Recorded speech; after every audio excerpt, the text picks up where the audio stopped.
সেই আমাদের মুখ্যমন্ত্রী মমতা বন্দ্যোপাধ্যায় এবার আপনাদের সামনে বক্তব্য রাখবেন।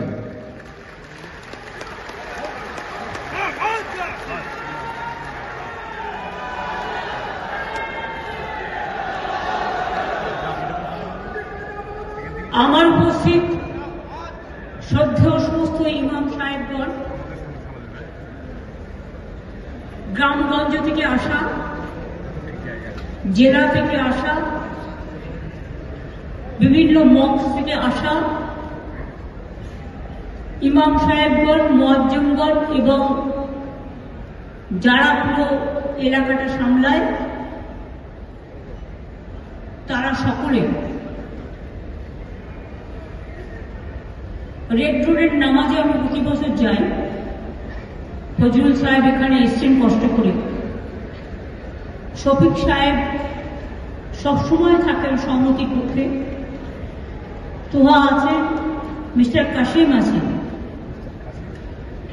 ইমরান আছে, আমার চিফ সেক্রেটারি মনোজ পন্ত আমার সাথে এসছে, সিপি কলকাতা মনোজ ভার্মাও আছে, জাভেদ আমার মিনিস্টার আছেন, অরূপ রায় আছেন, ববি আছেন, মলয় আছেন, আরো অনেকে আছেন, তিনটি ইমাম অ্যাসোসিয়েশন আছেন, পার্সোনাল ল বোর্ড তারাও আছেন,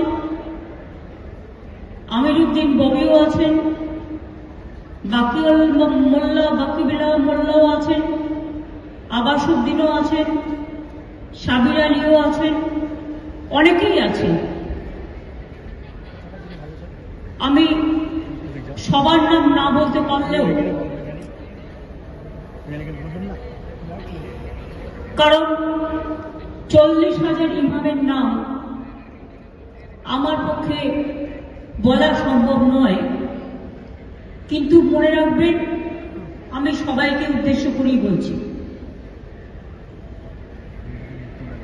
মুয়াজ্জিম আছে অনেকে, প্রচুর সংখ্যাটা আমার কাছে আছে, কিন্তু আমি ডিটেলসটা এখানে বলবো না,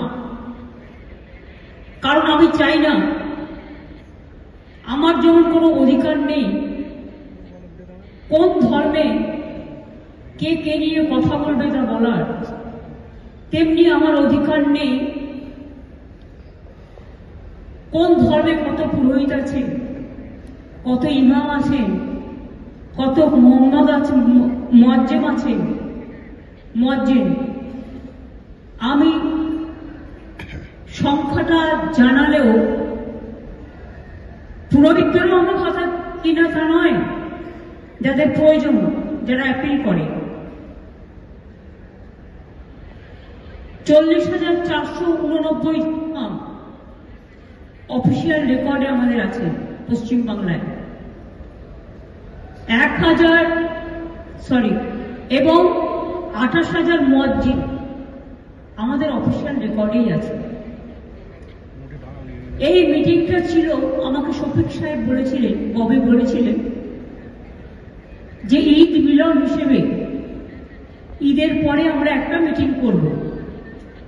আমি প্রথমে টাইমটা দিয়েছিলাম 7 তারিখে, তারপরে ওরা বললো এটা খুব আর্লি হয়ে যাচ্ছে, যদি একটু পরে করা যায়, সেই জন্য মিটিংটা দেওয়া ছিল।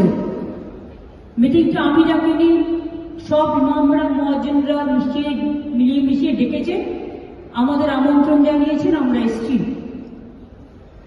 আমি ধন্যবাদ দিয়ে ছোট করবো না, আমি কৃতজ্ঞতা জানাচ্ছি যে আপনারা আমাকে ডেকেছেন বলে, আমন্ত্রণ জানিয়েছেন বলে আমি কিছু কথা বলার সুযোগ পাচ্ছি।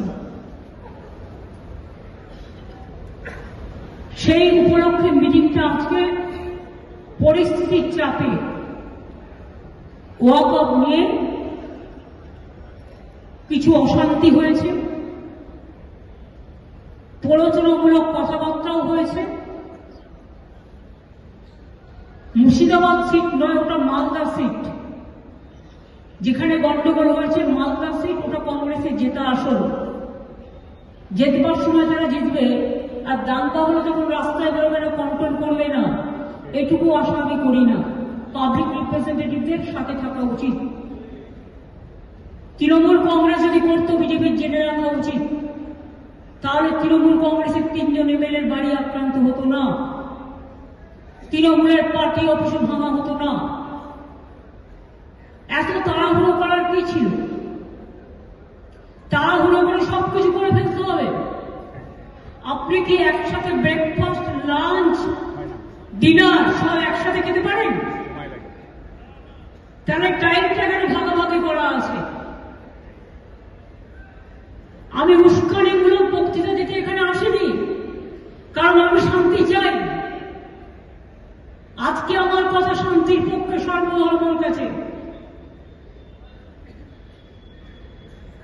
বেঙ্গল যে ওয়াকআপ অ্যাক্ট আছে